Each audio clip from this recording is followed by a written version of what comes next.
Orange hue, the headlines scream. Power grab, a broken dream. Watchdogs gone, the system bends. Justice twisted where it ends. Promises whispered, lies unfold. A gilded cage, a story told. He claims a mandate, whispers loud, but cracks are showing in the crowd.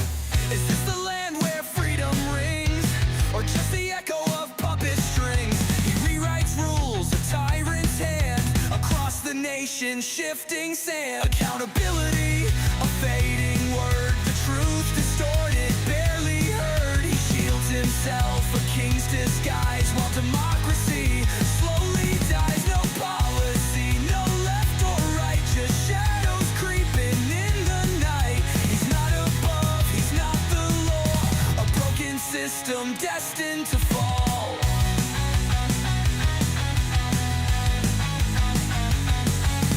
Trade wars raging, prices soar, empty pockets wanting more. Lies abandoned, left to bleed, while autocrats play.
Testing, testing, testing.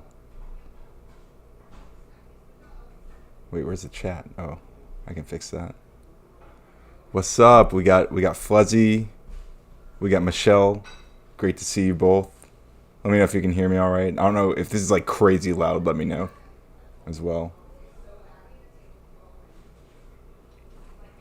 Fix this. Good to see you both. There we go. Good, good, good. Good to hear that you can hear. That's what we like to see.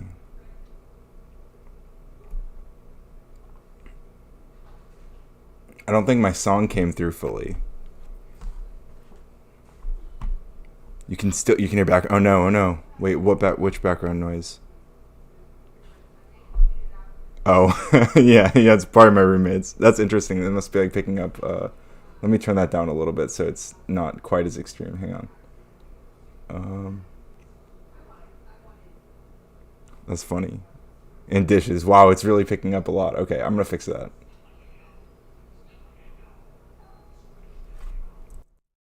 There's like 500. Is that better? Can you still hear me all right? Or am I really quiet now?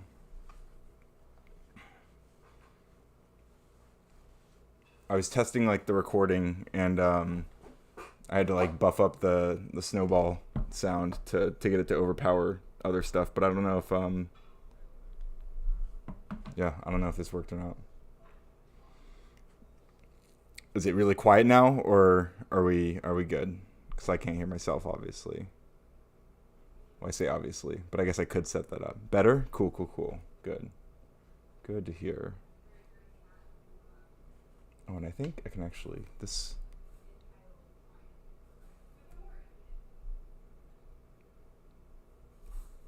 Got water in your laptop. Oh no, that's not good. That's not where water goes. It's a terrible place to put water.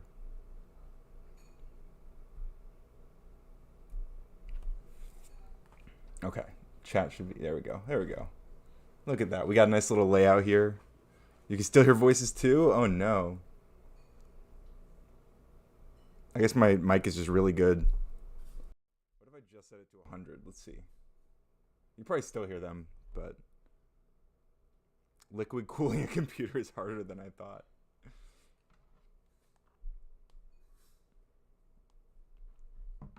Yeah, you'll probably be able to hear the dishes. It's okay. I don't know if I can I don't know what to do to fix that, so that's going to be a future project. Trying to get outside audio not overwhelming my voice, but that's stuff for another day. You don't hear them at all? Okay, cool. That's good. Beautiful. Love to hear that. Okay. Well, how's everyone doing? Yeah, like the stream. What's up, Alley Cattails? Great to see you. All right, just switched to live chat. Make sure you change that little toggle thing to live chat so that you can see all the messages after you like the stream. People always do that little poll, right? It's like let's see. Did you like the stream? Yes or yes? There we go.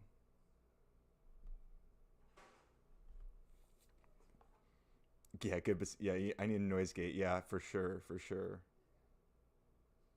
I think I actually have. That's just like the little round,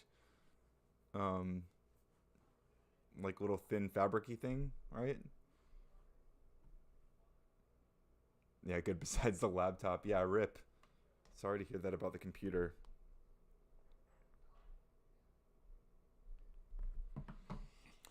Well, I think I'll wait just another moment or so before we dive in to the main event. I got some tea.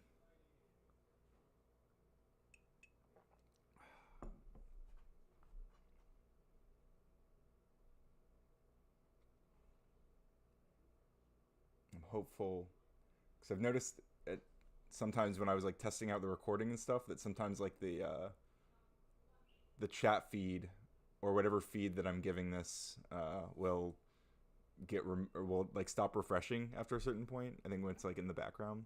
So I'm hoping that chat will not do that while I'm playing videos and stuff, but that's a problem for future Ryan.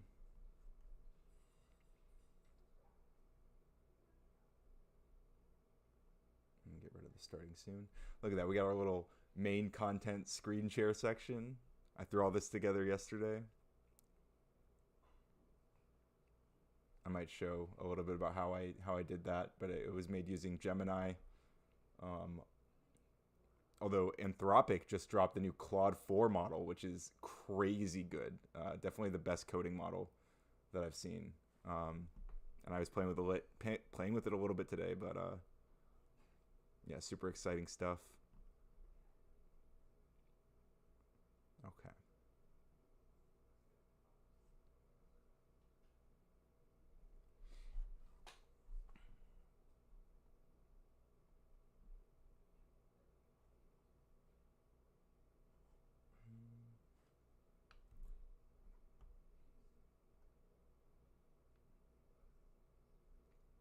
Yeah, very exciting. It's just like a little web app that just lets me fit all my little widgets and stuff. I'm not even using Streamlabs. It's just regular OBS, which apparently works well with Mac OS. I don't have to worry about the audio issues that I was running into before, which is why I wasn't using Streamlabs.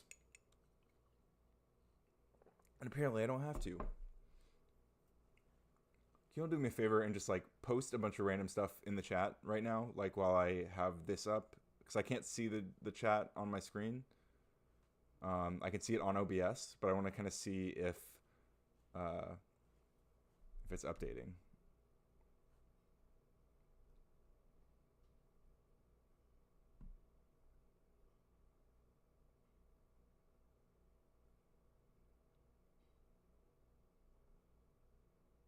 Just say a bunch of random shit. Unless you are currently doing that and I just can't see it. Okay, that came up, but I don't know if that message came out right when I switched back or not. So keep posting, y'all. Okay, but give me a second.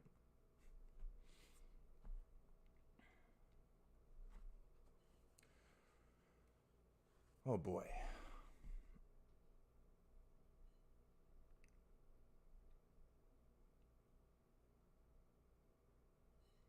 Not the most fun topic tonight. A little bit depressing, in fact.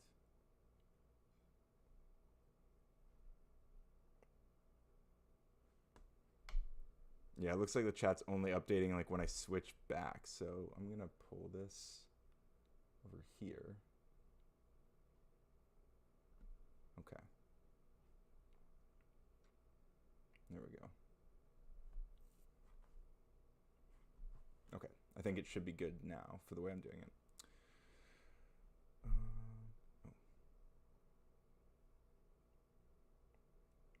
Okay. So before we get into anything else tonight, we're going to start here. And what's happening right now is the kind of thing that it's easy to not notice until it's too late. I don't think I've seen it in a lot of headlines. I haven't seen a lot of discourse about it.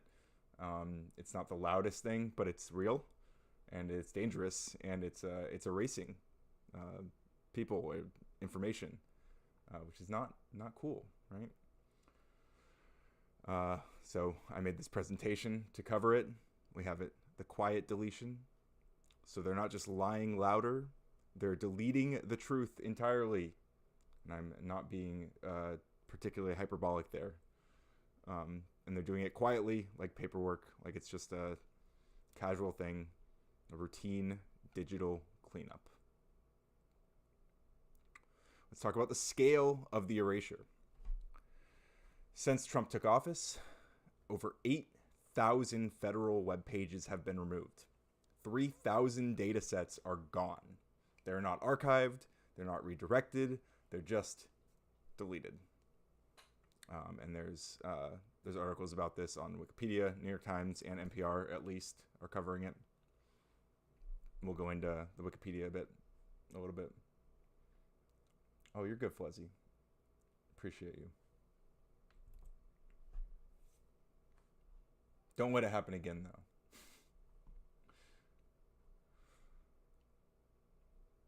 though.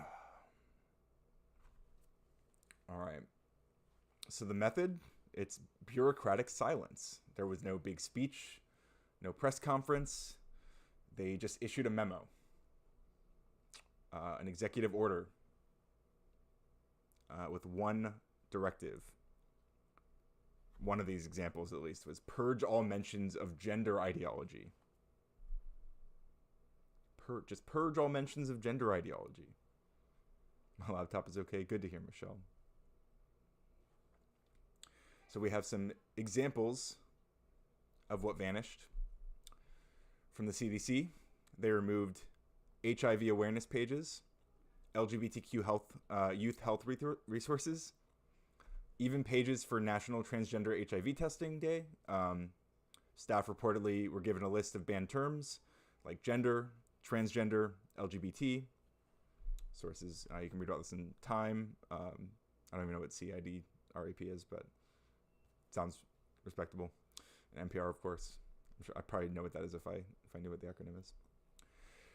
For the EPA, environmental justice screening tool taken offline. The agency reportedly was told to strip climate justice and equity from public tools. So that's climate transparency groups. For NASA, they were told to scrub mentions of Indigenous people and women in science.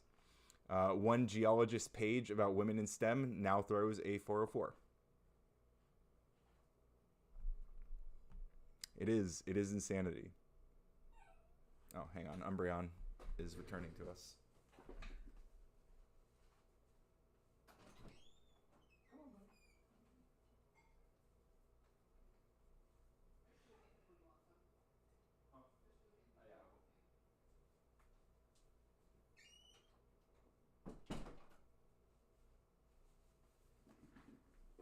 All right.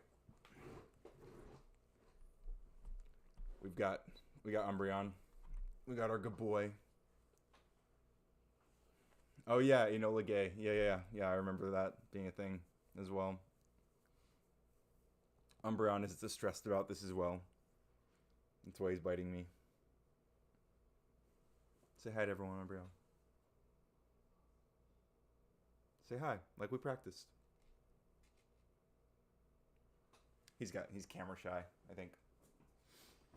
I think on the Department of Defense website, yeah, I think you're right about the Enola Gay thing. I remember reading quite a bit about that. Yes, that's right. We have Umbreon, Nightbot. Oh my goodness.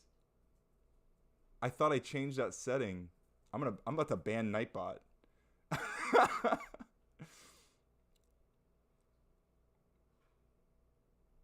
I'm taking away Nightbot's moderation privileges. Can I Nightbot making... Yeah, okay. Here. I took away Nightbot's mod privileges, so it can't make us remove the Umbreon emotes. But now that we have...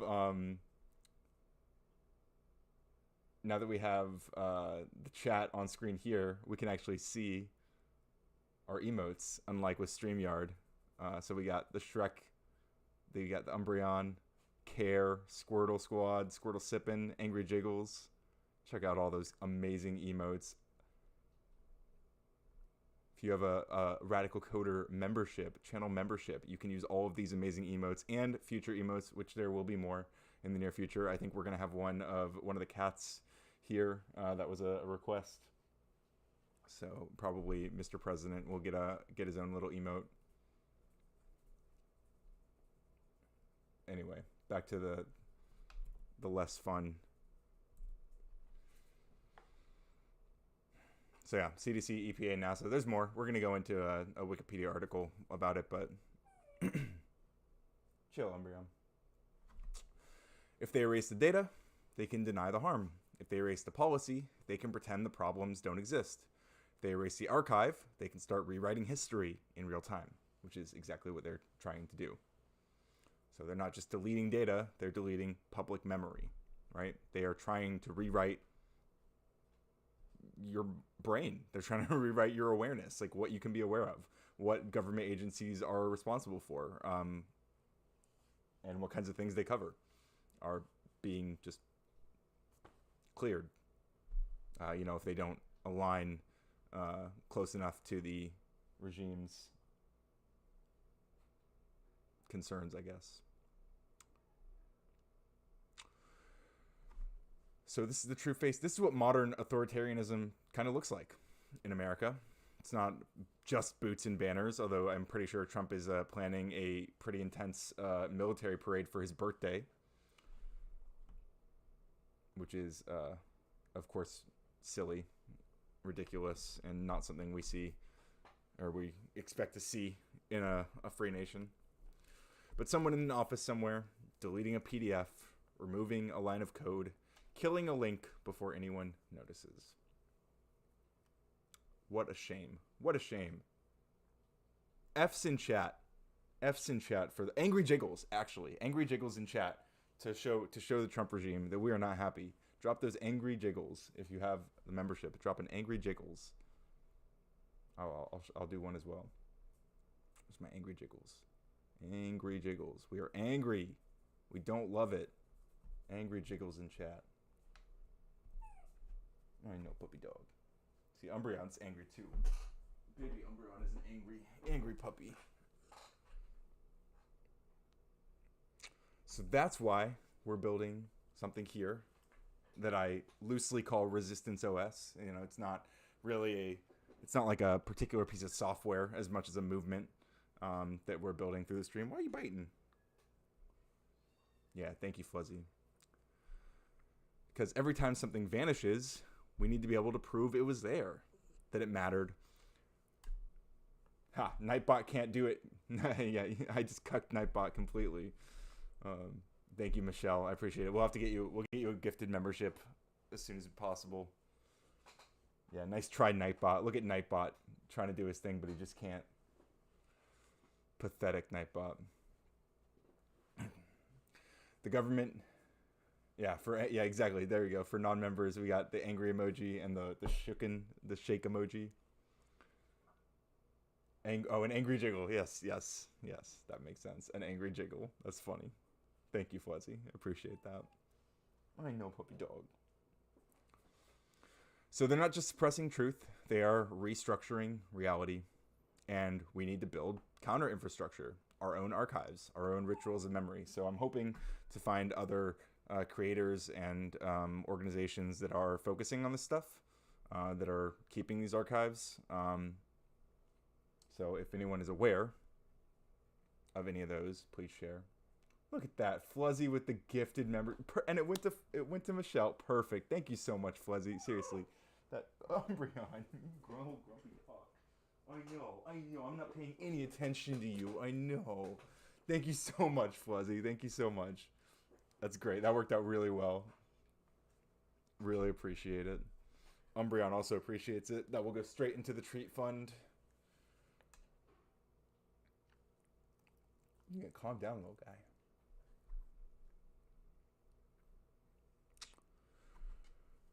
Yes, Michelle, you can drop some angry jiggles now, or some other, some baby Umbreons or whatever to thank Fluzzy, but definitely the angry jiggles to show the deep state that we're mad at them.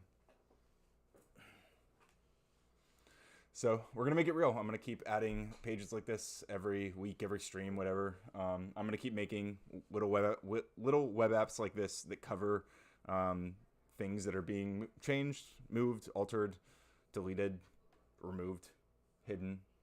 Yeah, nice try, Nightbot. Yeah, Nightbot's a nerd. Take that, Nightbot. We're going to shove Nightbot in a locker. Yeah, so we got angry jiggles, we got baby Umbreons. I love this. But yeah, I hope you will help me in my efforts here. If you find a link that used to work and now doesn't, then please let us know. Nightbot said back to square one.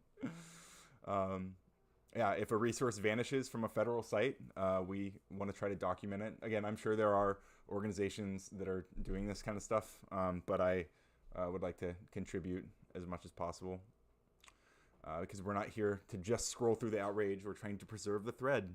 We're going to catch what they're trying to bury, and what they're doing is strategic forgetting, and what we're doing is deliberate remembering, right? And what Umbreon is doing is being extremely antagonistic by biting my fingers right now. What's up, Joe Cool? Great to see you, buddy. Welcome to the stream. Great to have you here. Appreciate your input on the recent video. I think there will be. So that was that Elon video was a segment I clipped up from a stream, like an explainer, and I definitely want to do a lot more stuff like that. I have a bunch, like a back catalog of stuff. There's another one going live tomorrow that's also an explainer. But yeah, I have a bunch of stuff I need to edit that's kind of like that. But I want to have like a healthy mix of that stuff and React content as well, because that stuff does well in the algorithm. But I agree that those explainers are great stuff. Okay, that's actually it for this presentation. How we doing? How we holding up? We have a Wikipedia page on the 2025 United States government online resource removals. So this is a series of web page and dataset deletions and modifications across multiple U.S. federal agencies, beginning, of course, in January 2025, following executive orders from President Trump and his administration. You could also do a panel. Endless people would come in here and try to prove you wrong. That's, yeah.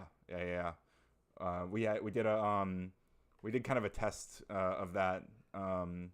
I guess a week or two ago, we had a stream with a small panel that was actually really fun. I did not know how much I would enjoy kind of moderating that environment, and I think that's gonna be something we'll probably lean into, maybe like a weekly or at least weekly panel, or maybe we'll bring people on like at certain points in the stream. I have no idea. I'm very fluid about this. I don't know exactly what I want it to look like. Quit biting me, sir. He's excited right now. I'm gonna let him go play. You gonna go fight the kitties? Go. There you go. You're free.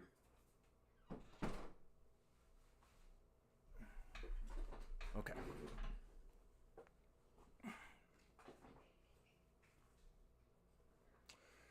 Right. So they have removed or modified over 8,000 web pages, as we covered, and about 3,000 data sets. The changes primarily affected content related to DEI initiatives, diversity, equity, and inclusion, of course, but also gender identity, public health research, environmental policy, and various social programs. Major affected agencies include the CDC, which saw over 3,000 pages altered or removed, the Census Bureau, which removed 3,000 pages of research materials. While some content was later restored, the modifications represented significant changes to federal government data accessibility and sparked legal challenges from healthcare advocacy groups. Can't talk today. Disturbing stuff, y'all. It's not good. I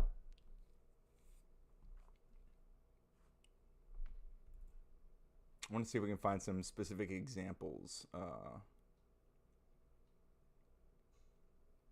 Here.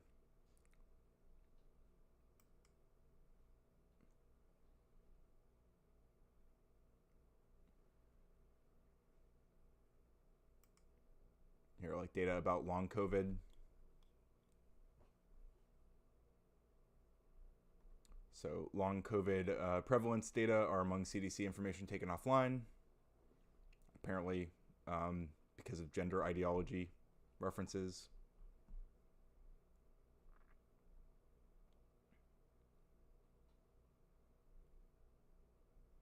Let's see. According to the survey, transgender adults were more likely to report long COVID than cisgender adults. So I guess that's why, because it disproportionately affected trans people, but also I assume that they're kind of downplaying the long COVID stuff anyway.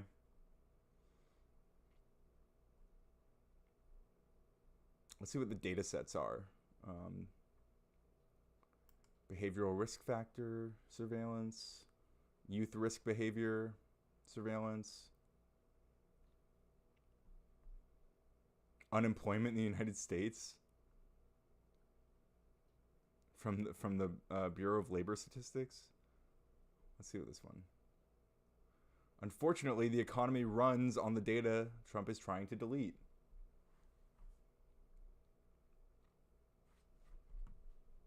Let's see, when was this? This is from February. Don't know if I'll read all of this, but on Friday at 8:29 a.m., markets across the world will slow what they're doing to wait for data, specifically the monthly jobs report, which the Bureau of Labor Statistics releases at 8:30 a.m. It's not an exaggeration to say that trillions of dollars turn on what the BLS says. The stock market, bond market, and Federal Reserve act and react based on this report. But Friday's release, which covers the month of January, also has the unfortunate distinction of relying in part on government data that was taken offline this week and is, as of this writing, inaccessible to the public. Economists, business owners, and even everyday people are entitled to understand the full picture of who lives and works in this country, and the Trump administration just made that harder. So it's a report technically called The Employment Situation, a monthly picture of who was hired, who was fired, what race and gender they are, what sectors they work in, what education they completed, even whether they could find only part-time work that month or not. Yeah, anyway, I'm not going to go through all that, but what the hell, man, right? What are we doing here?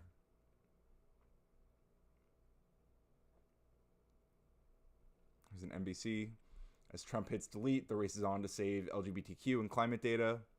So they're talking about thousands of government web pages being altered or deleted. So I'm wondering if there are, okay, here, preserving data.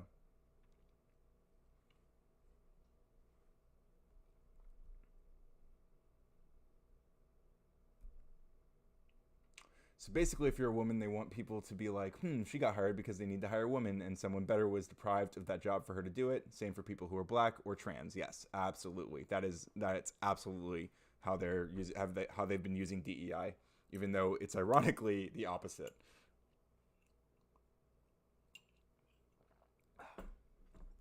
If you can believe it.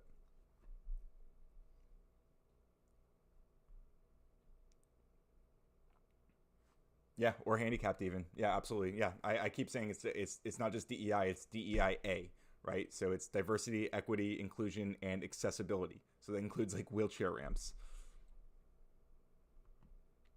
And of course, disproportionately affects vets, disabled vets. But, since when has the Republican Party cared about those, right?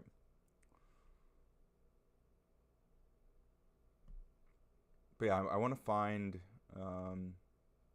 we're backed up on ACA signups. Okay, here we go. This is what I was looking for.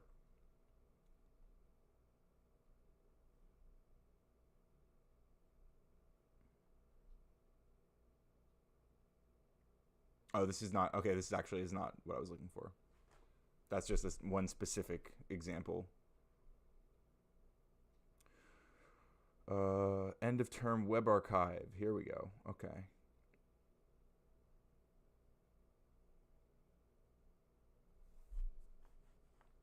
What's up, Mike Ball?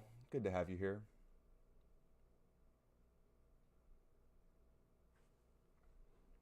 We are learning. We got Naomi as well. Welcome, Naomi.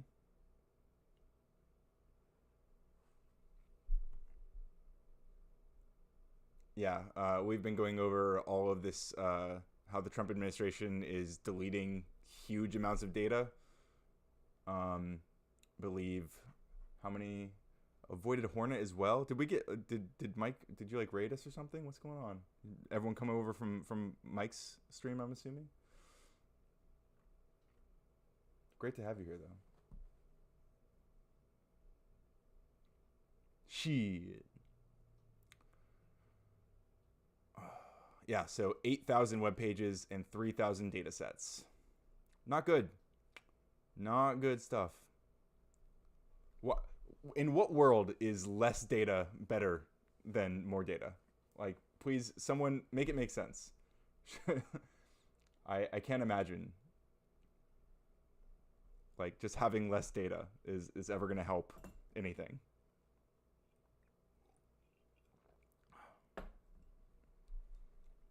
We got Crab as well. Now just jumped in to see what's up.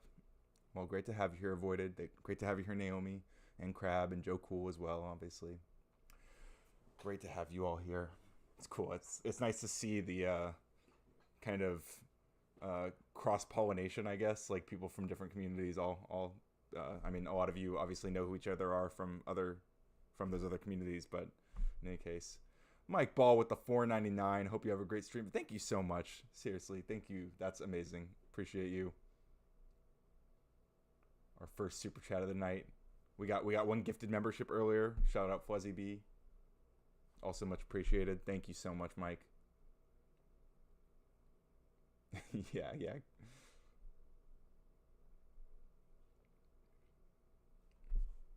It's all peace and love until it's not. So, but I hear you.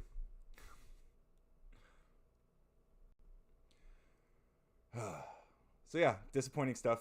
Not good. Anyone here who thinks it's good, thinks that deleting this data is good and wants to make that argument? They all showed up when they saw me. That's probably it. Well, I appreciate it, Joe. I appreciate you bringing all the cool people around. Anybody want to make the case that this data is good to get rid of? They're ending radical government DEI programs, radical name drop, which is based, but, I wish the context was more exciting. Yeah, all peace and love until it's not. Yeah, I'm telling you. Let's see. This was Executive Order 14151, ending radical and wasteful government DEI programs. Wasteful. Gross stuff, to be honest.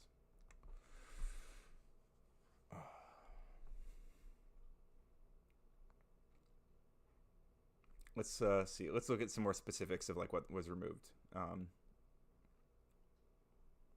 So as far as the CDC, thousands of research papers relating to chronic medical conditions, STIs, Alzheimer's, drug OD prevention, adolescent health, reproductive care. Unsurprising to see that one. But, I mean, some of these, it's like, what the hell?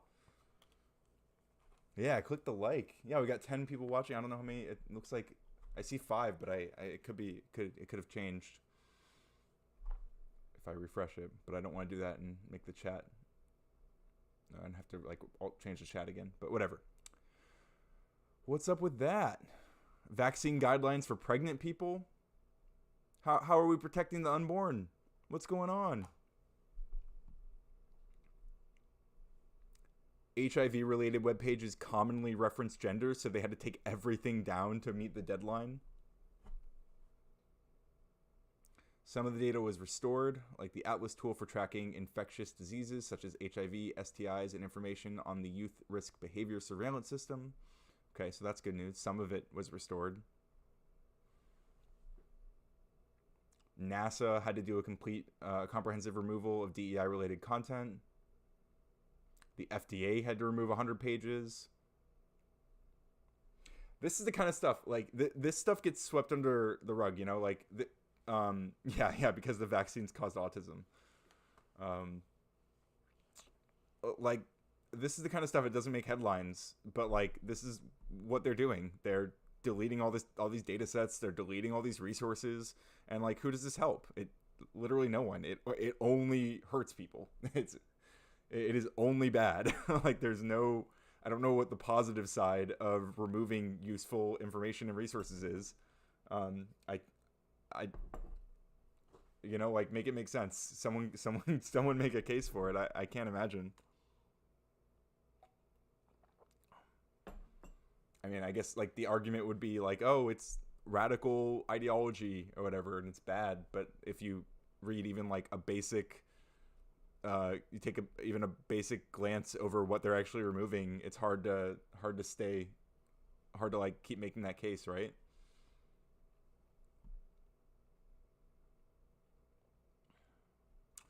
The IRS removed 25 pages, including a form that private schools are required to submit annually to certify they had not engaged in racial discrimination. Oh, good. Let's read that again. Okay, the IRS removed 25 pages as of February 2nd, including a form that private schools are required to submit annually to certify they had not engaged in racial discrimination. So I guess they no longer have to submit the form that says they have not engaged in racial discrimination. Cool. Look at the Squirtle sip. Oh, I think it's looks like live chat needs to be refreshed. I got it. There we go.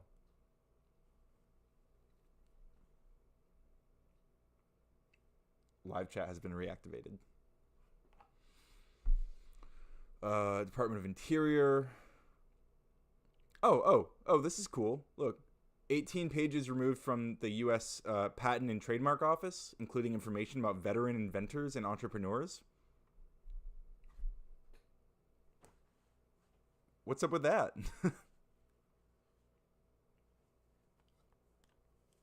Take that, vets, right?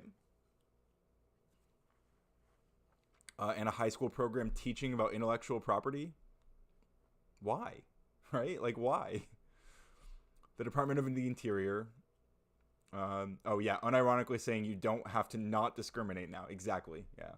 They're basically not so subtly endorsing discrimination. The Department of the Interior removed 8 pages from their website, including several with information on environmental policy initiatives. New York Times speculated some of those pages may have been removed due to the use of the phrase environmental justice. God forbid. All right. The National Park Service removed all references to the existence of trans people from their webpages covering the Stonewall National Monument, Stonewall riots, and LGBTQ plus history, changing the acronym from LGBTQ plus to LGB. So furthering that kind of the LGB disavowing the transes is this narrative they're running with.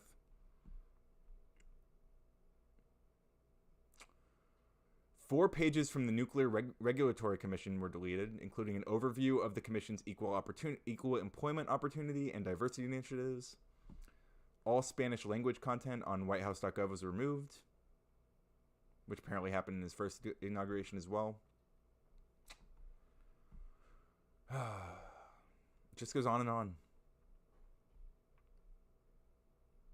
Let's see what the legal responses are. So Doctors for America sued the U.S. government to restore health information, arguing the removal of this information deprives researchers of access to information that is necessary for treating patients, which makes sense, and for developing practices and policies that protect the health of vulnerable populations and the country as a whole. In response, a federal judge issued a restraining order on February 11th, 2025, requiring certain websites from the Department of Health and Human Services, the CDC, and the FDA to be restored. Okay, so that's good. At least, presumably, some were ordered to be restored. I don't know if they actually were restored.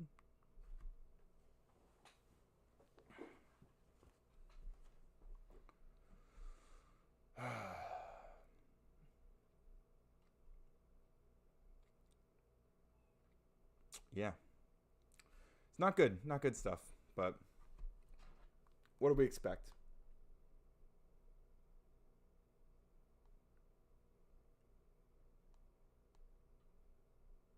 Oh, TrippyCast wants me to come on his stream Saturday night. Maybe. Maybe I will. Mr. Clown Guy. He's actually like really annoying on panels. I don't know if I guess it'll probably be if I'm being like featured on his stream, it'll be a little bit easier to deal with him, I imagine, but we'll see.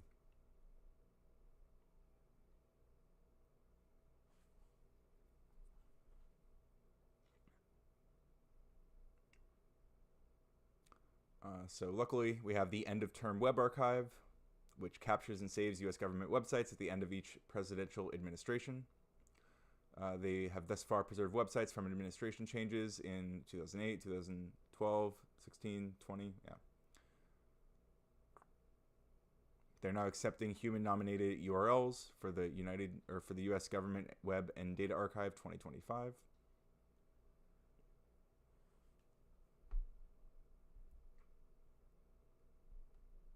This is a good, helpful resource I will share. Yeah, Trippy's. I mean, he's entertaining, but yeah, just annoying when there's like any sort of serious dialogue going on. He kind of comes off like a troll to me.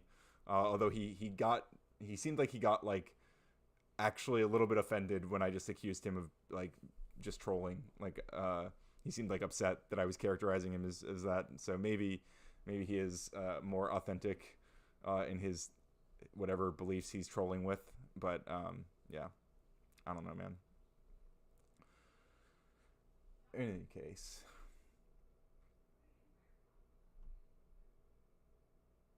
not good stuff.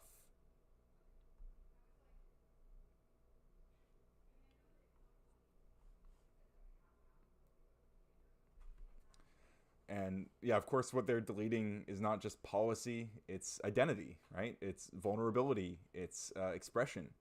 And so next, we're going to go into a segment about shame, which is the weapon they use when deletion isn't fast enough.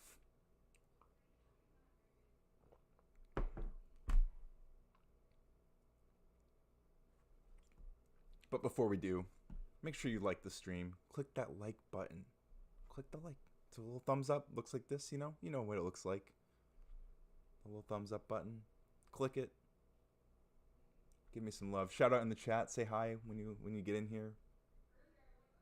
If you have a membership, then you can drop any of these fancy emojis, right? If you care, you can drop a care emoji. If you love Baby Umbreon, you can drop a Baby Umbreon. You can also care with Shrek. We got Shrek Care. If you're just chilling, you can do the Squirtle Sip.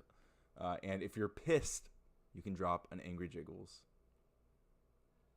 Absolutely glorious lineup, and it's just the beginning.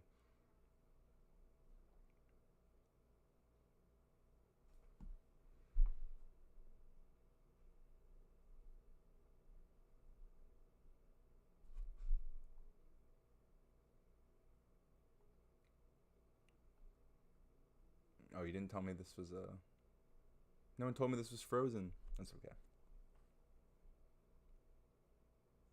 We're about to move on anyway.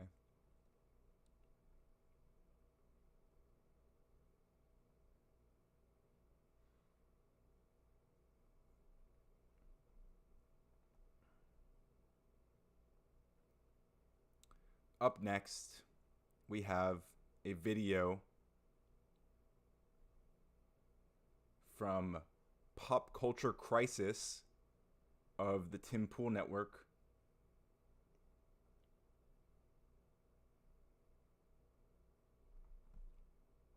Featuring our favorite, one of our favorite trad fash women, Mary. Obviously, she's competing with Amy to be our favorite trad fash.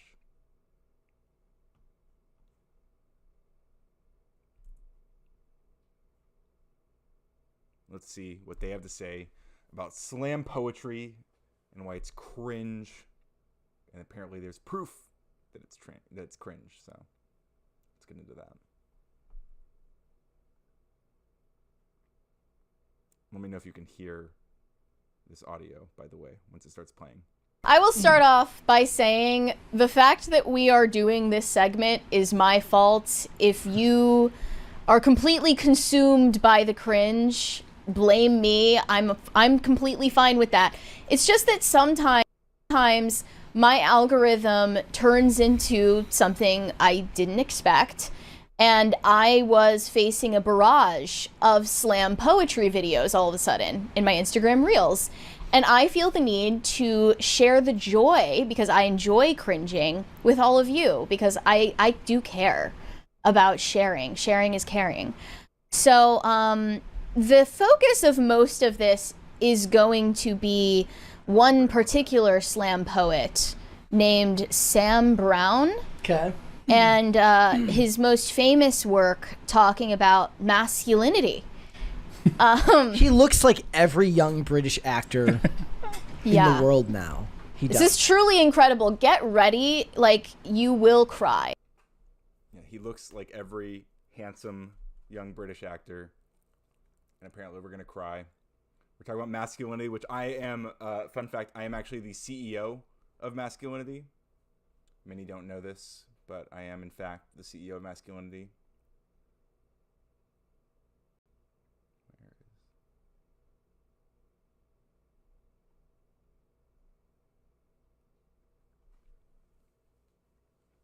Yes, isn't that right, Umbreon? This is my CTO of Masculinity, Chief Technical Officer. I get ads for this garbage? Yeah, well, I'm sorry. Sorry to put you through this. Just like Mary is apologizing for putting them through the slam poetry, I am apologizing for putting you all through Mary. This is when how I look in the mirror, I spit on my face. Cause I ain't a real man, that's what David Goggins says. Cause I got out of bed at 8 today and didn't put creatine in my fucking cornflakes. And I'm only 14, but Peterson showed me the way. Masculinity's confusing and I've been taking the lion's mane. But I don't feel like a lion, Mr. Tate. When how I look. Okay, before they make fun of him, you don't have to like slam poetry, okay? I'm not telling everyone here. You got to become a slam poetry fan. All right? I don't care. But like genuinely, what's wrong with that? What's wrong with a young man like asking questions or like expressing his experiences with masculinity, with expectations of masculinity, with what the media that he consumes is telling him about what his masculinity should be and how he should behave and what he should believe and like how he should act. You know, what's wrong with that? Just on its face.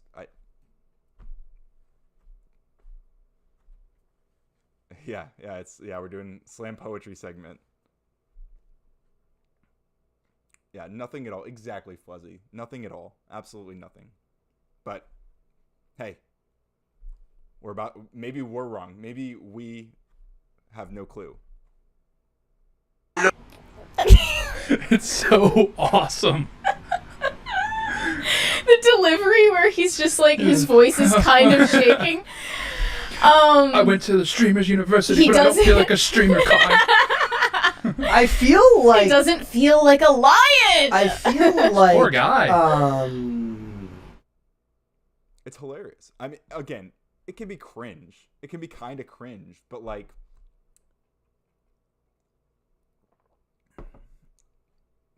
What's so funny here? You know? Like, what's so hilarious about it? What's so crazy?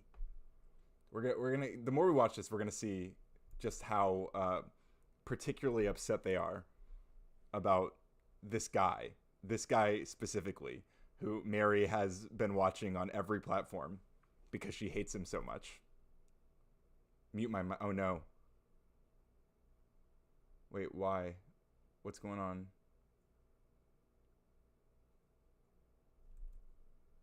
Mute my mic.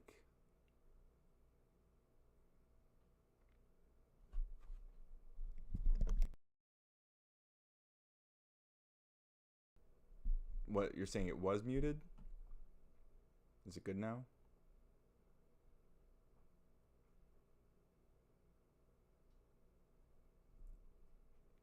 Oh, the audio is doubled? Oh, I know why. I can fix that. I'm sorry.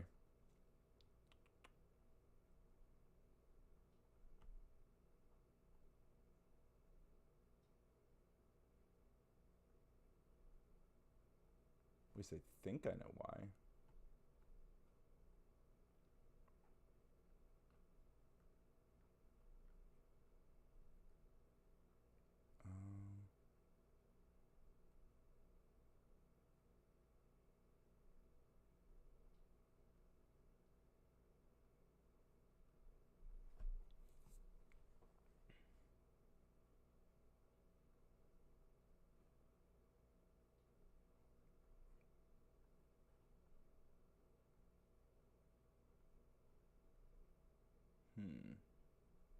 What if I do this?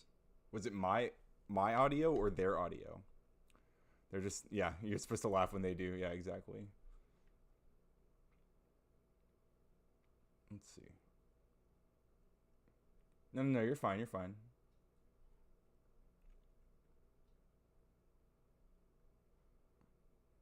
Okay, what I'm gonna try is here.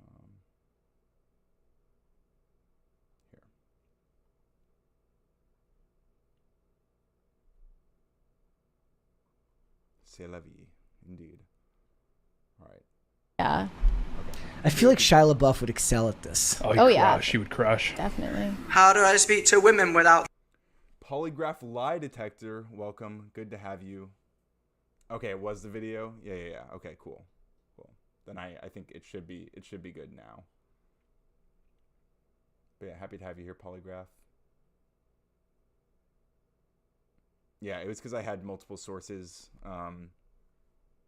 that were playing it, but I think I fixed that now. So without them walking away? Because I keep telling them that the CEO mindset ain't just an Instagram page. It's about being a lone wolf. But sometimes I want to care for others. Well, There's a lot going on there. Like, Awesome. I guess you just... there is a lot going on there. Let's. Okay, so honestly, I've engaged at least in a lot of the red pill spaces, I guess, and like I feel like a lot of the content that they have is about helping guys, young men, speak to women. How do they talk to women? What are the things that they should, what do they need to focus on in their lives that might help them attract women or might help them get their lives together so that they are,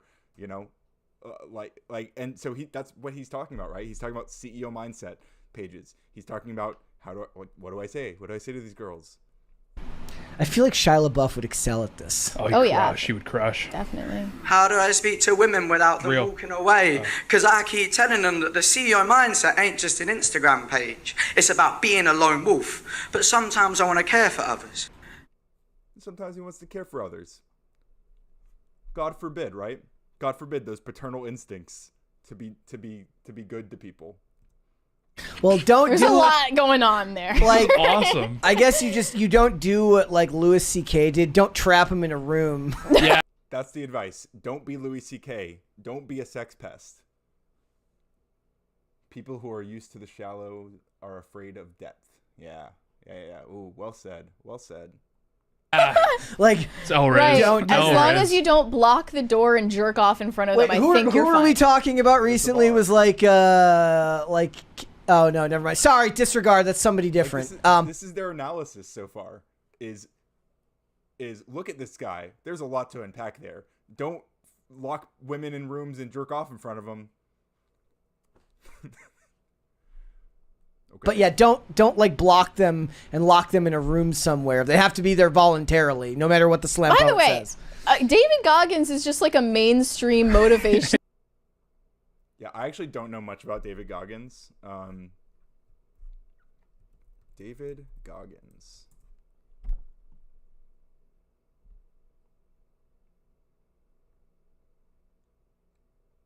I mean, what does this guy talk about? I don't know. Is he like a manosphere dude?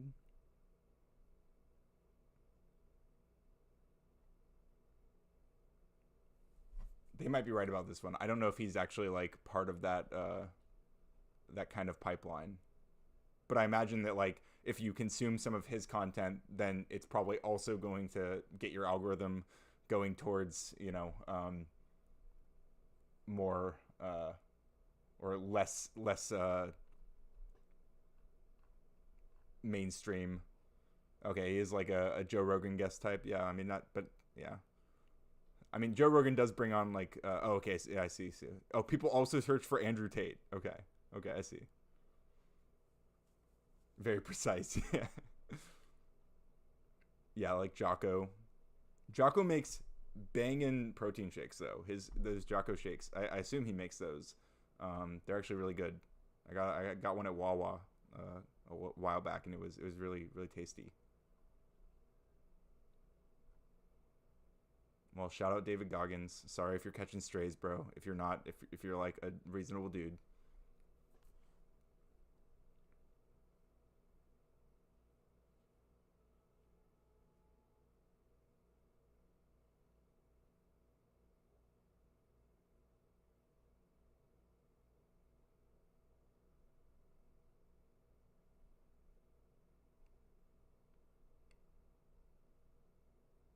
Yeah. So, by the way, I think Mary is a fan of this guy, this slam poet. I think she's got a soft spot for this slam poet. Reminder: Jesse Waters of Fox News deflated his wife's car tires to get a date. Based. Chad, what's wrong with that?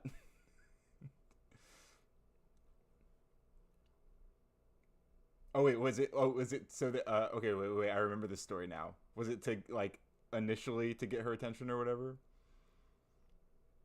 Some of these people are coming from a dark place. Yeah, no doubt. Yeah, not actually based. Don't deflate women's tires, okay? It's not good. Just ask them out. It's fine. It's much easier.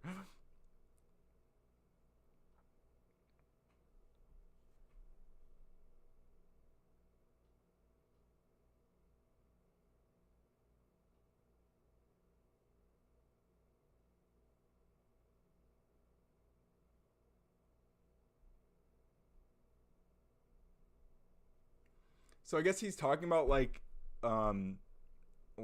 hunting, doing like engaging in some hunting to like make himself feel more masculine.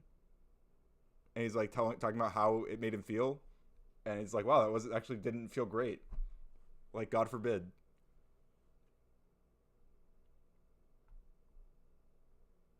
How dare he? Oh, I gotta relive the chat. Say, what about spiders? What about spiders? What's up, Growling Arachnid? Good to have you here. Let me fix the chat. I hate that I have to do this. Why do I have to like refresh this all the time?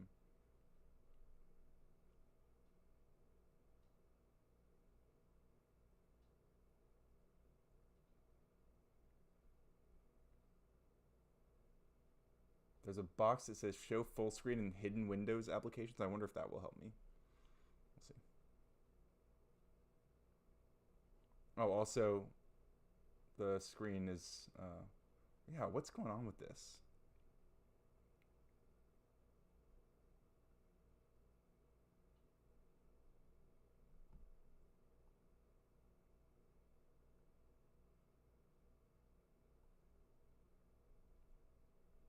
All right. Did you watch Tim Dillon's CNN interview? I actually did watch that earlier tonight. Not on stream, but I was watching that before the stream. Interestingly enough, I watched like the first half of it at least. I didn't watch the whole thing, but it was pretty interesting. This guy, This is so sick. this guy, He watched Alex Jones this guy promote alpha male brain. See, okay, so they're mocking him for talking about supplements, for talking about Alpha Brain, for talking about like stuff that Alex Jones sells. Not just Alex Jones, like all these influencers sell like supplements like this, and they're making fun of him for it. But like these folks, they're also in that exact pipeline. They're there. They are part of that. They are arguably contributing to that funnel. Like, who do they think is buying those supplements? It's it's their fucking viewers, right? It's maybe like more like Gen X viewers, but no, definitely probably also these guys. Gen X, probably millennial, young men, or like not young, millennial men, and Zoomer men, like this guy, I guess. Like guys who are consuming that content, the content where they sell those supplements, those are the ones who are buying this stuff.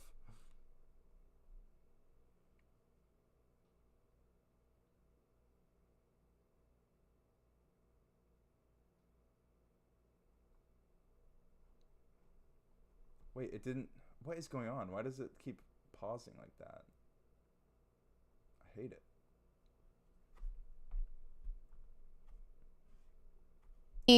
Streaming show. Oh yeah, he could be in the next kissing booth. He could. He could be. I love the visible look of disgust by the women in the band. Yeah, Mary's got a soft spot for this guy. All right, I ship them. I think he should hit her up. Yeah, because if you think about it, it's the women in the room that he's trying to impress with this, right? Like, I'm so in tune with my emotions and like the nuances of masculinity. It's all so. Yeah, because that's the only reason to talk about those, right? It's for women. Oh, confusing. You can't have like the Sigma. The Sigma grind set can't include self-reflection on masculinity. It has to always be performative for women. It's all for you, Mary, right? This guy's doing it all for you. Yeah, but they're not into it. They find it kind of icky. I like the implication that he did try all of these like different supplements, and he's like, "It's not working." He tried the lion's mane, and he tried alpha male brain. The thing is, he signed up for Hustler University and got turned down and turned to slam poetry. And he did David Goggins. He has blood on his hands. Like, what do you do? Yeah, she's cute, but her personality is ugly. Yeah, no doubt. That is, yeah. I posted a tweet the other day because I've been let's see, I should be careful loading up X. Actually, hang on. Yeah, feelings are not allowed.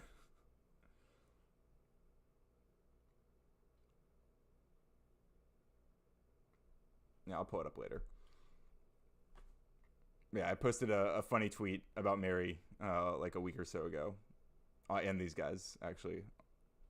Yeah, he got expelled from Hogwarts, and he's on his revenge He's lashing path. out. He's lashing out. Okay.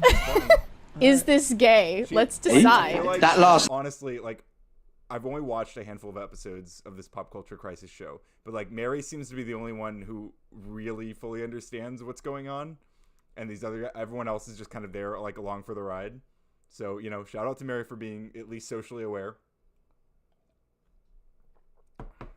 Last night I had a dream that Joe Rogan stroked his cock whilst whispering sweet nothings in my ear.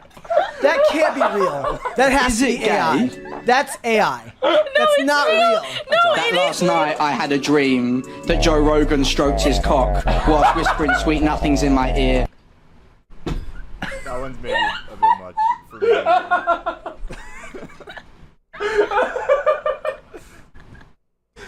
Oh, dude, same. This is so relatable. But is it gay though? No, it's relatable. Wait, Brett, are you logged in on Instagram? Because if you are, you can actually just bring that gay flag all the way to the right. No, it's not. It's not. Oh, it's not gay. No, it's relatable. Okay, it's like that's the straightest thing I've ever. Can it be gay and relatable? You know, like I don't know these guys. Maybe they're gay. Maybe he's gay. I don't know. Ever heard. It's so true. It is. I think he has a crush on Joe Rogan, Jordan Peterson, David Goggins, and he wants to get Eiffel Towered by Jordan Peterson and David Goggins. Yeah. It's like, well, you didn't buy the right product. How did David Goggins get wrapped up in all this mess? I never thought that he was. Well, the fact that when I search David Goggins, I get it says people also search for Andrew Tate. I don't know anything about David Goggins. But that alone, that tells me that there's a reason that he comes up in the same context, right? AI is really going to wreck people's brains. Absolutely, AI is already wrecking people's brains. And actually, fun fact: we're actually going to talk about AI after this segment. We're gonna watch a video of someone on the left who is very AI negative, and I am going to explain why I think that's bad and also not good. They are too young to be comfortable with their sexuality. He was part of the manosphere. Why are you dreaming about me? This guy is like the biggest enemy of the manosphere. Second biggest, all right? I'm the biggest enemy of the manosphere, okay? He can't take my crown.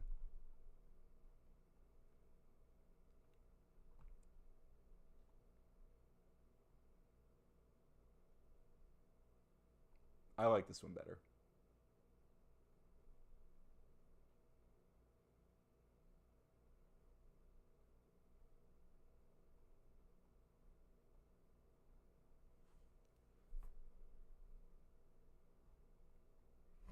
Oh, you can't hear me? Really?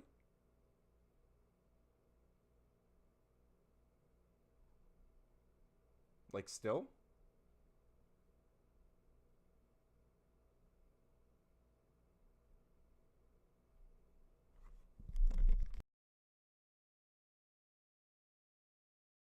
How about now? Can you hear me now?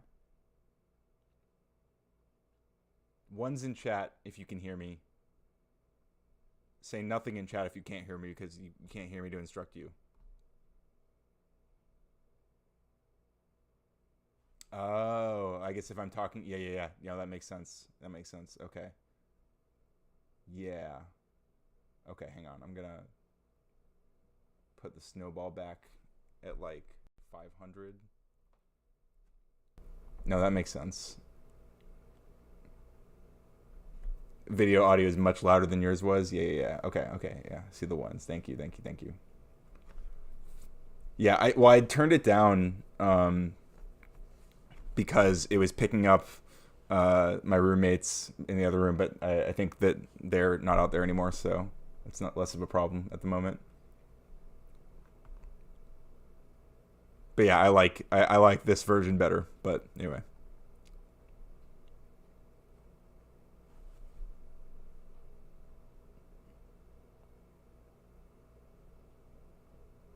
It's a mushroom. He doesn't even know what lion's mane. This guy is not a real man. He doesn't even know what lion's mane is. Oh wait. Hang on. Seems like it's going to be more balanced. Good, good, good. It's like when the movie dialogue is all whispers, but then the sound effects come in like boom. Oh, I'm sorry. The lion's I have mane? no idea. What Isn't that it a is. mushroom? I think it's a mushroom. Yeah. They put it in like teas and stuff. Apparently, I'm sure not a real man either. 'Cause I don't- Yeah, dude. if- I'm not if- taking it. if You're Ian watching this. Like I said. Like, what's the Oslind were problem? here with us, Ian would have a lot of opinions about the lion's mane, I'm sure. But He's wearing it's just Carhartt. like- I don't know what do you mean. He's That of means course he's a working man. He's which a working one of man. these performances of the monologue do we think is more impactful? Like he's Joe Rogan experimenting one. The with Joe Rogan like the one. of this specific line. Like he's Oh. placing the inhales in different areas of the monologue. Like which one is more I'm not deer pretty. I'm not fox pretty. Oh, awesome. Okay, I we got actually more. don't want to go through the rest of this. I don't want to go through the whole thing. I'm actually going to kind of call it here. But what I want to say, I think we get the point. They think it's funny that this guy is wrestling with his masculinity through the medium of poetry. And I was reflecting on this because I feel like I never had these particular struggles. Lion's mane is great. Does that make me a real man? That's right, Fuzzy. Yeah, you're a real man because you use lion's mane. I think I bought some. I don't know if it was lion's mane. I assume it had lion's mane. I bought some like mushroom coffee at one point, but I never even tried it. So I don't know. Maybe that's why I'm the way I am. That's why I'm so zesty, right? But yeah, I feel like I didn't have this. Like a crisis of masculinity at any point. Yeah, I'll wrestle with your masculinity. Yeah. I was thinking about why. Like, why do I not have this complex? And like, I think part of it at least is that I grew up listening to like Fall Out Boy and emo music, and that was like how I would drive around singing emo music loudly, and it's really hard to think that men aren't supposed to express emotions when you've been listening to Fall Out Boy all day. You know what I mean? Like that's like Fall Out Boy is my favorite band. So like just men expressing emotions has always been something that's very, very normal to me. Like it especially in like a poetry format. It just doesn't it doesn't seem weird at all to me. It seems like it just feels super normalized. So I think that that's the issue. I think that we need more emo music is what I'm saying. We need more people to listen to Fall Out Boy. We need more people to listen to All American Rejects. We got to bring back emo, okay?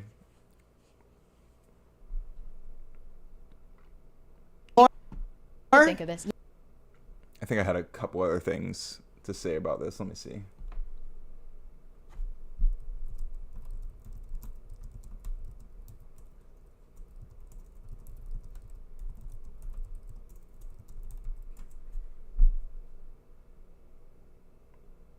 So I took some notes here, but it was a few days ago when I was planning this out.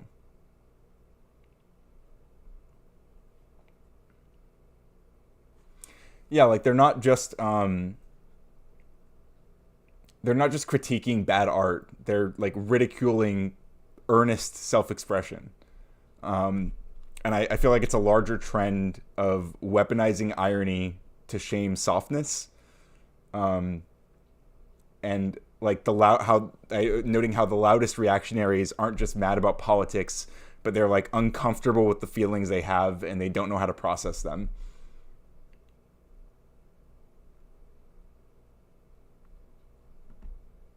And how like the cringe label becomes a tool of social control. Like if you can't express yourself without mockery, then you become emotionally invisible, right?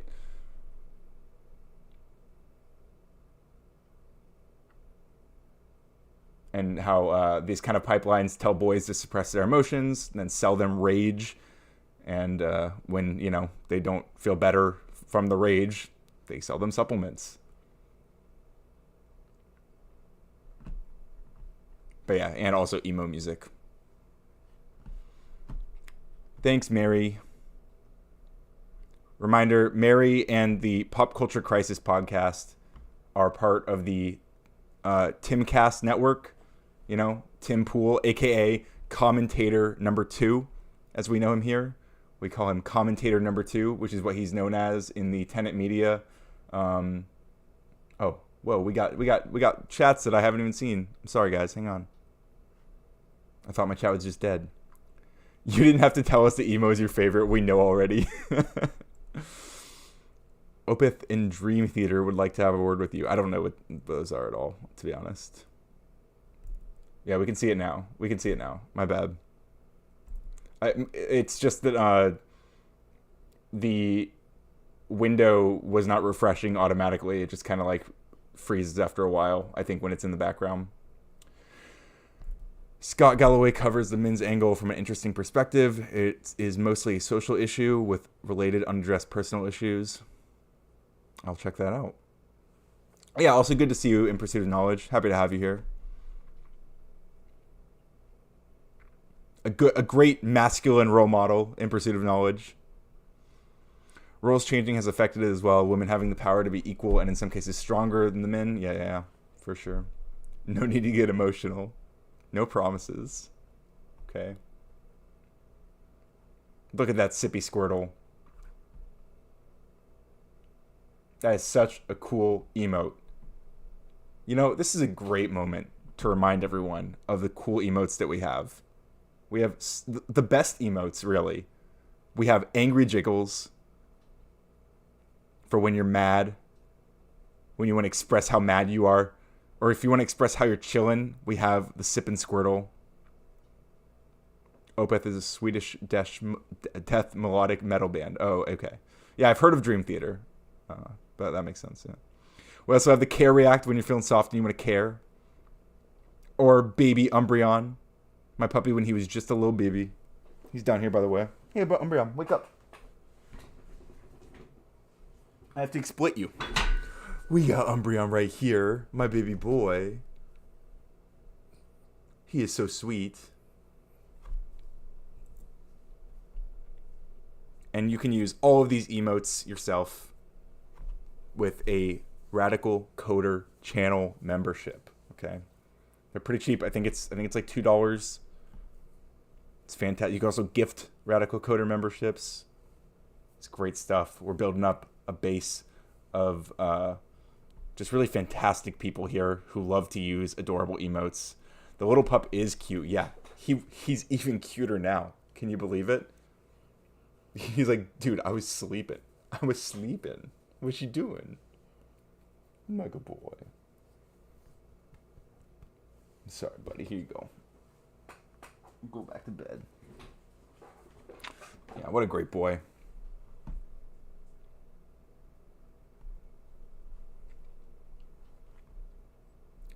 But anyway, that's enough of Timcast Network.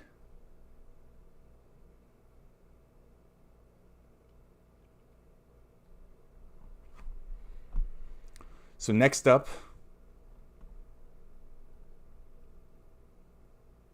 we have a video from Park Rose Permaculture, who I actually quite like a lot of their content.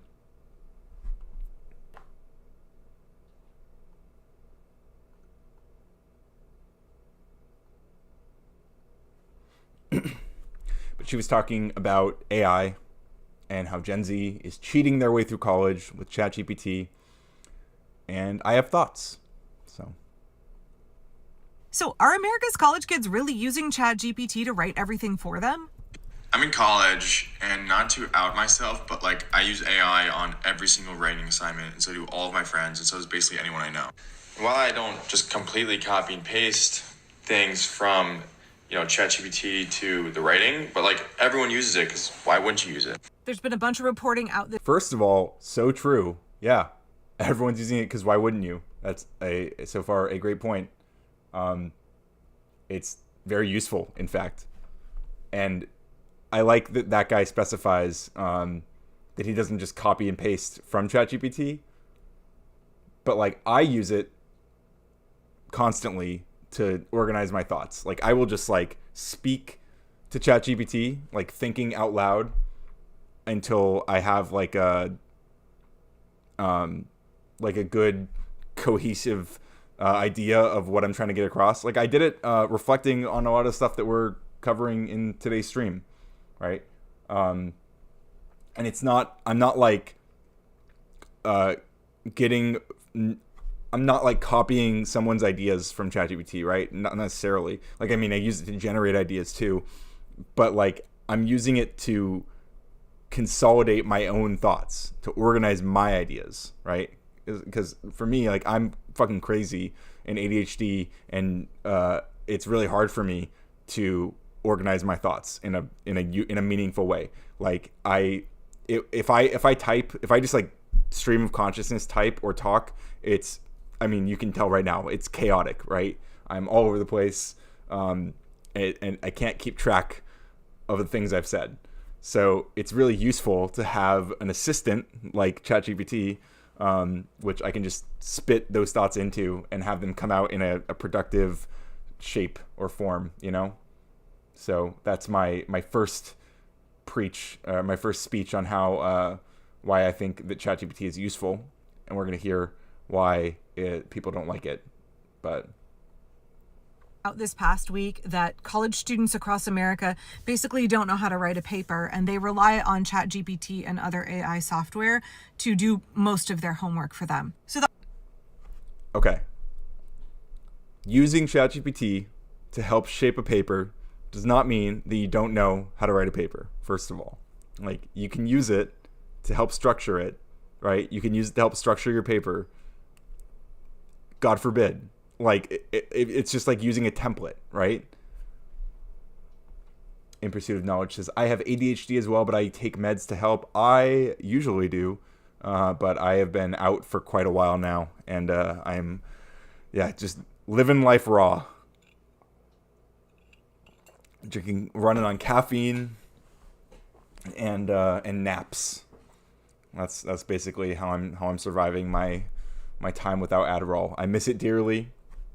If you want to support me getting back on my Adderall, please donate money to me or get a membership. We also have a Patreon, patreon.com/radicalcoder, where you can support Umbreon. There's an Umbreon fan club for only $1 a month. You can support Umbreon and get exclusive Umbreon pictures. More people need meds too, but that's part of the stigma. Men's healthcare thing too. Absolutely, polygraph lie detector. No polygraph lies detected in that message. Going raw is tough. It is tough. I've been steady on Adderall for a few years now. This is like the longest, I think, this past month I've been out, and it is, it's a lot. Did you try atomoxetine? I don't know if I've ever tried that. I don't know what that is. Atomoxetine. I don't think so. Atomoxetine.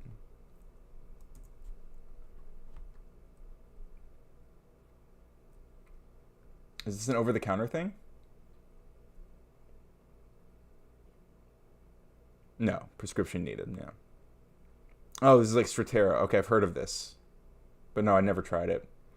I took Vyvanse when I first got diagnosed, which was my final semester of college.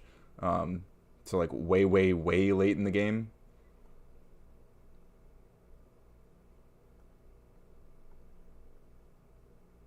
Like way too late. But it helped. It helped a lot. Vyvanse was amazing. It was like when I was starting my career as a software engineer, I was on Vyvanse, and I was a coding animal, you know? But I was like a C student my whole life up until that point. And it was like my final semester of college, and I started taking Vyvanse, and I was like, oh, okay. I see. Vyvanse didn't touch you at all. Oh, it worked. It worked for me. I mean, Adderall is more, it's like much more noticeable, I guess. But Vyvanse definitely worked a lot for me. It worked wonders. But anyway, see, I'm doing it again. And I want to say, you know, Park Rose, again, she's fantastic. I recommend her channel. She does I think she's primarily a TikToker, but she posts her videos on YouTube as well. But like her content is phenomenal. Political breakdowns of what's going on in the country, especially with regards to Trump administration. and I think she really I think she covers things really well. And she has talked before about how she has very, very high executive functioning. And I think that might be why it's harder for her to imagine just how much things like ChatGPT can help people who have less executive functioning skills, like this past month, there's just no way that I would have gotten all the content that I've posted, all of the streams that I've done, like, as little as it has been, like, there's just no way that I would have done even a quarter of it without ChatGPT, without being able to generate like descriptions and like title ideas and like to pass in transcripts of videos just to like find clips that I want to edit up. Like, I don't know, just so many things that I can do like super fast that I just would not be doing, if I didn't have AI. But so the article that kind of kicked off the flurry of internet discourse around this issue was published in The Intelligencer last week. It's by James D. Walsh, and it's in... Her channel name is funny since I expect plants and I get politics. Do I need my pitchfork or no? Yes, you still need your pitchfork. To making good trouble with your pitchfork. I think that's how she would say it, making good trouble. Yeah, I think she might have used to do more actual, here we go, Fruit Guild tour. I think she actually used to do more of like plant stuff, more like actual agriculture, but her stuff now has been very, very political, and she does really just fantastic breakdowns. Highly recommend her channel. She's fantastic, but she got it wrong. Okay, she got this one wrong. It's entitled, "Everyone is Cheating Their Way Through College. ChatGPT has unraveled the entire academic project." And it, of course, prompted a whole bunch of Gen X and millennial folks to be like, oh, the youth these days, they don't know how to work hard. They take the easy way out. They're cheating on everything. They can't put together a coherent sentence, much less an entire paragraph, without ChatGPT doing it for them. I saw so many videos that were either painting Gen Z as lazy or basically saying they're shooting themselves in the foot. They're depriving themselves of the opportunity to learn how to draft a paper, to learn how to write well. And I don't disagree with that second part. I have said... I don't necessarily disagree with that second part. My take on the problems with people using AI as like a crutch, and myself included, if you're not using it critically, then you will find other skills start to be what's the word? Like your skill, like, I mean, right now I'm maybe struggling to find the right word, but if I had ChatGPT, I could just come up with the perfect word. But like, there are skills that will get weakened, right? Because you're depending more on AI to handle it. But if you're using it in a way to try to learn more, and you're constantly critical of both the AI and, your own use of it, then I feel like you are positioning yourself to be way more empowered, especially in a world that is increasingly touched by AI in every single area. It's really hard to avoid, and frankly, it probably shouldn't be as avoided as a lot of people. Oh, sure, atrophy. Yeah, that's a good word for it. Yeah, absolutely. Thank you, Polygraph. But I mean, AI is here to stay. It's not going away. We're not going to ban AI, and we shouldn't want to, because again, like, there are really, really amazing ways to use it, and we're going to talk about some of the environmental stuff too. But said that before. Now, my three eldest kids are all college students. They are almost 17, 20, and 22. And actually, my 13-year-old has decided to do an early college program next year for his freshman year of high school. So I'll have 4 kids either in 4-year schools or in community college starting next year. And so we're familiar with AI software, but none of my kids use it. It's actually kind of a point of pride for them. I don't like that part. I understand why you might feel that way. and good on them, I guess. But I mean, the kind of saying is increasingly that like AI is not going to take your job. Somebody using AI is going to take your job. So it's like, you know, people might see an increased dependence on AI as shooting yourself in the foot in some ways, but complete avoidance of AI is also shooting yourself in the foot. Like you're also going to miss out on a lot of opportunities and a lot of really powerful ways to use these tools that are just won't be available to you if you don't engage with them, right? That none of them have ever used ChatGPT. Both for the reason that I just mentioned, because they want to actually learn how to write a paper. They don't want to be dependent on large language model search engines to craft a paper for them, but also like even it's so funny. Like yeah, I agree. Both are probably true. Like she's booming out because she calls them large language search engines, but like until recently, ChatGPT, for example, didn't even actually like the search capability on LLMs is a more recent development. Like they didn't actually used to have tool calling. They just like, if you remember like a year and a half ago, ChatGPT just had whatever information it was trained on. Like it would say, oh, my training data ends at the end of 2023 or whatever. And that was just like what you had to work with. Like it didn't actually have the ability to search the internet. These are like more recent developments.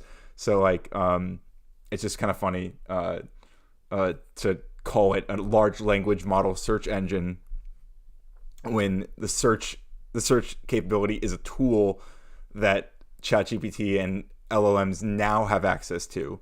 And now it's of course like standard. But for a long time it just wasn't. But yeah, AI definitely is confusing to the average person, which is one of the many reasons that I want to help demystify AI on this channel.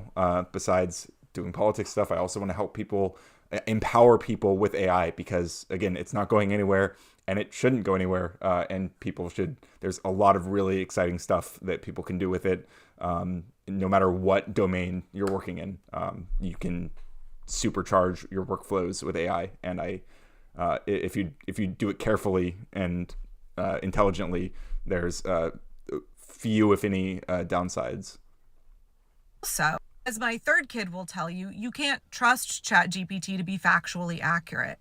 This is absolutely true. So what I like to do is when I get facts from ChatGPT, because it hallucinates a lot, and the newer models, like I think like O3 and O4 Mini, they actually hallucinate even at higher rates than 4.0, which is if you're unaware about ChatGPT naming conventions, that sentence was probably super confusing.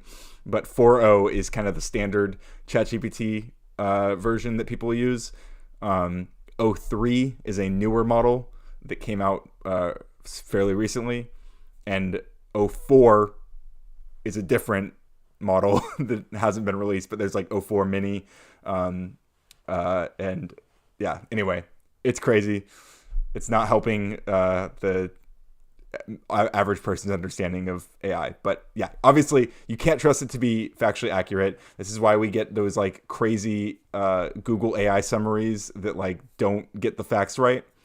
But what you can do, if you weave between multiple LLMs, you can copy text from one LLM, and you could just throw it back into, like, I can open a new ChatGPT thread, paste the same stuff that I just got from a different one, and say, hey, fact check this, and it will go through and start searching. But what I really like to do is use Grok, because Grok, Elon's LLM, is actually really fucking good, especially for fact checking. And I might actually show an example of this. Hang on, let's see. Give me a list of facts that sound fake but are real. So I'm gonna send this to ChatGPT, and then I'm gonna open up Grok.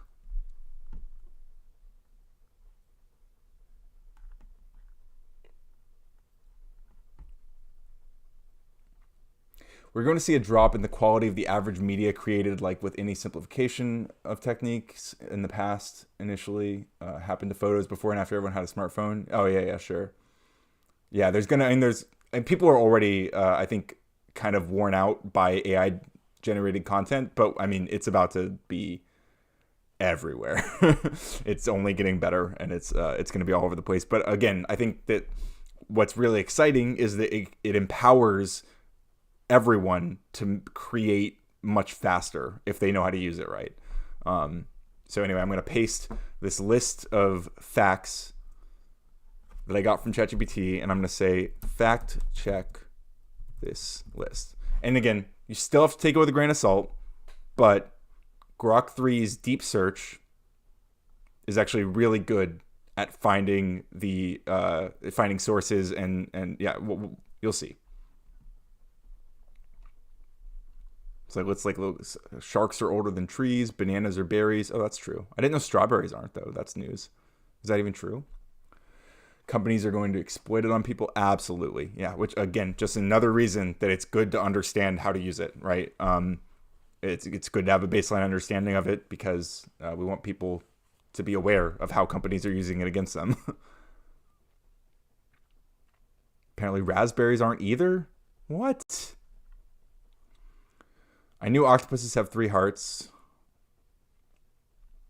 A day on Venus is longer than a year on Venus? That's crazy. There's a species of jellyfish that can theoretically live forever. I've heard of that. You can survive without a pulse. Your brain can generate more electrical impulses in one day than all the phones on Earth. You technically glow in the dark. I heard about this. This is a recent thing that people discovered, right? A tiny amount of bioluminescence, just 1,000 times too weak for the human eye. We'll wait for Grok to do its thing, but in the meantime, we'll keep watching this. Yeah.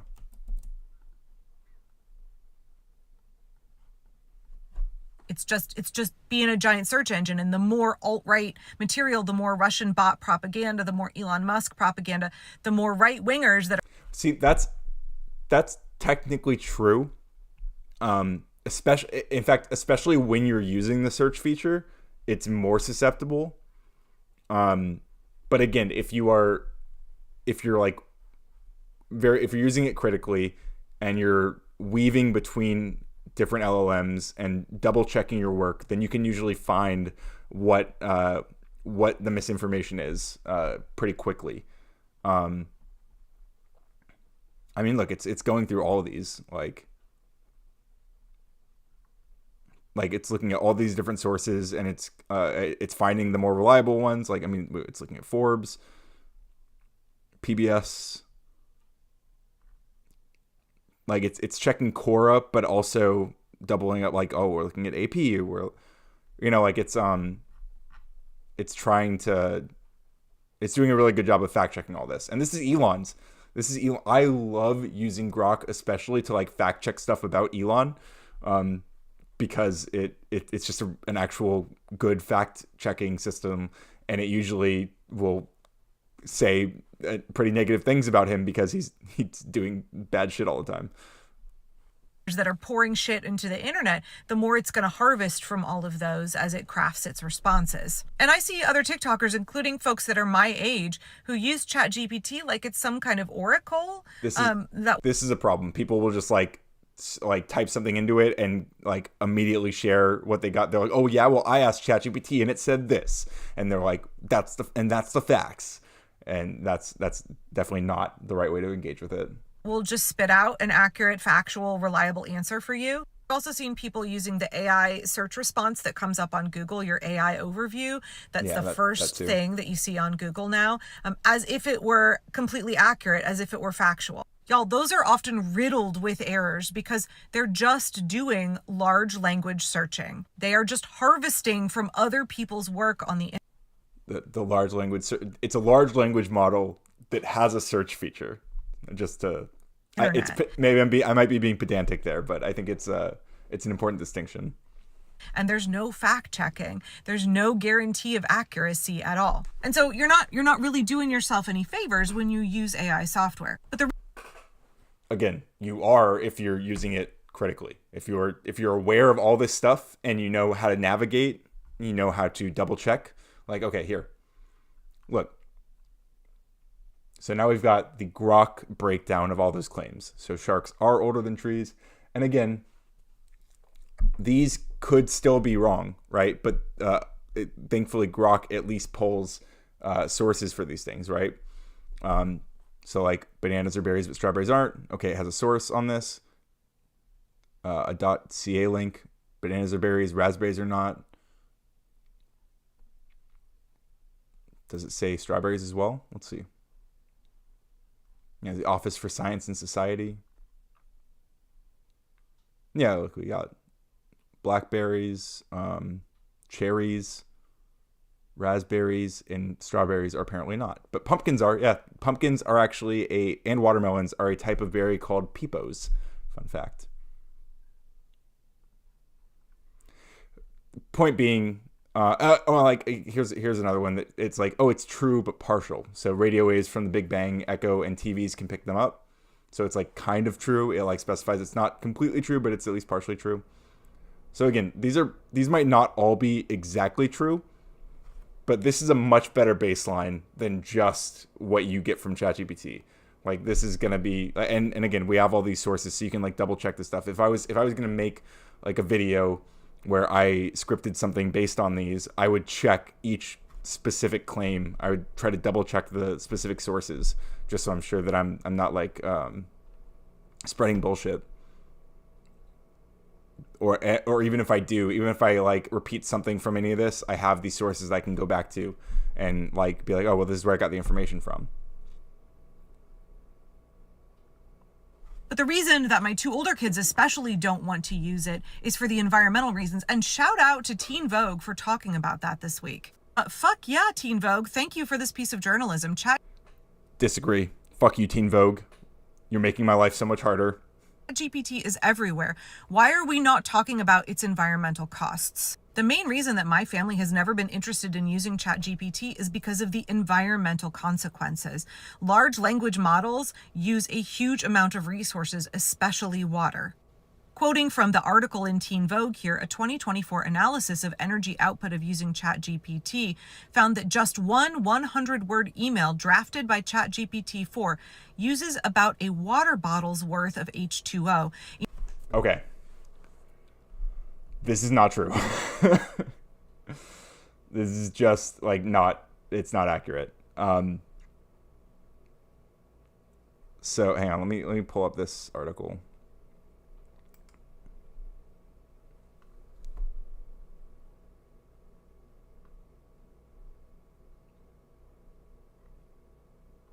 Damn, that chicken tender looked amazing. Oh, I'm getting some McDonald's later. Holy shit. Yeah. Okay. So first of all, ChatGPT 4. So this is an old model, but that's not really the relevant thing.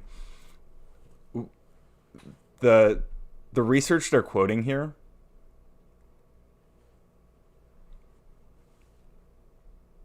That's a good question, Polygraph. I don't think that's the case. But the point is, I can't even actually read this. That's annoying.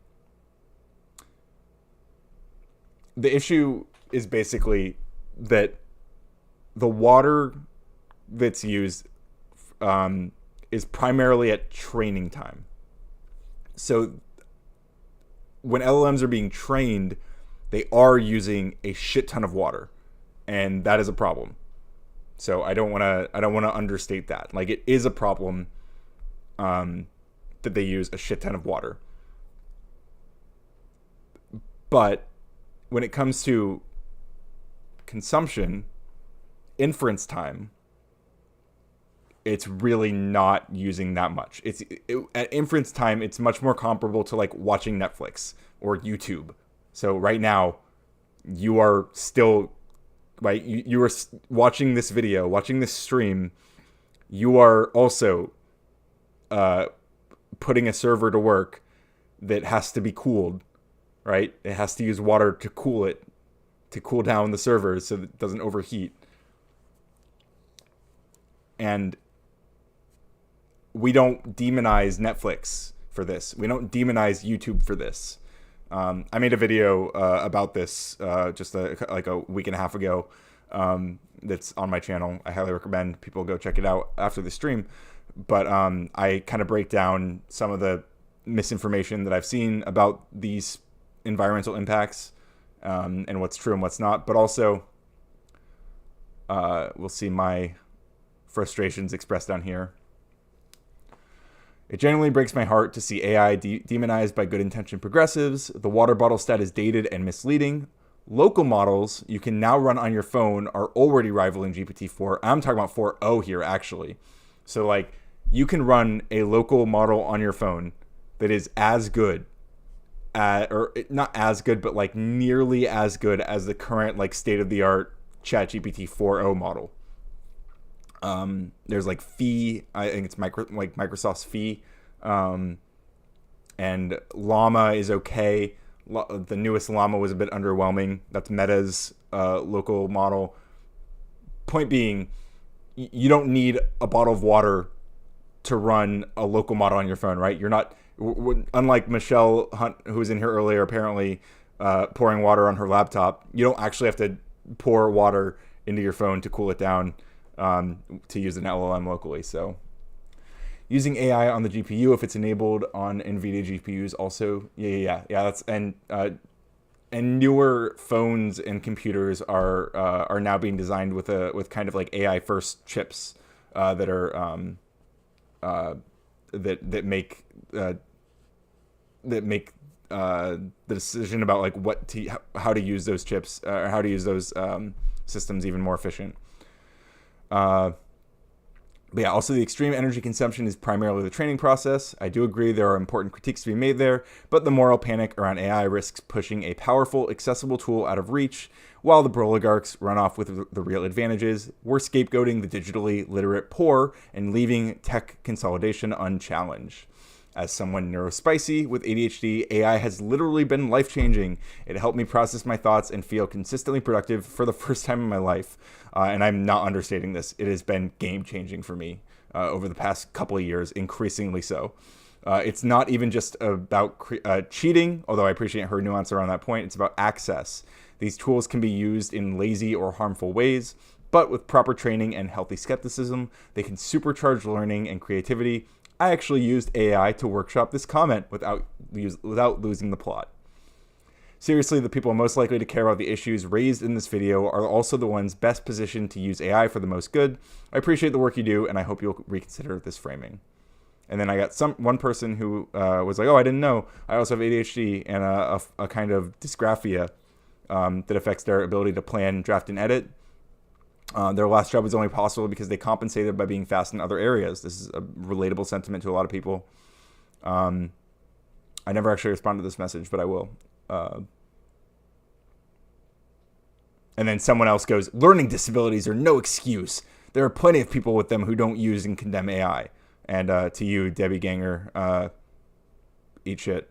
I don't give a fuck. I don't give a fuck what you think. Sorry. I wasn't looking for Debbie Ganger's permission to use AI. Sorry. Ableist ass. Anyway.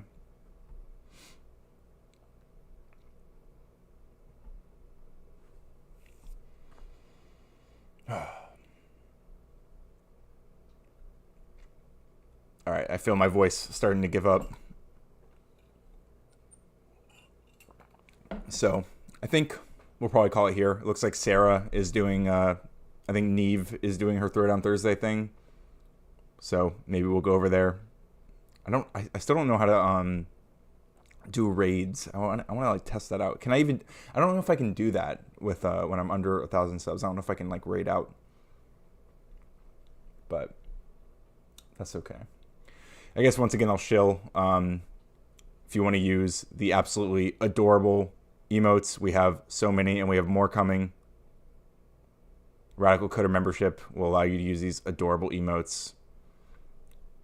But I appreciate you all. Thanks for hanging out. I'll clip up some segments from this into content. So if you missed this and are watching this in the future or whatever, you'll see shortened versions as content in the near future.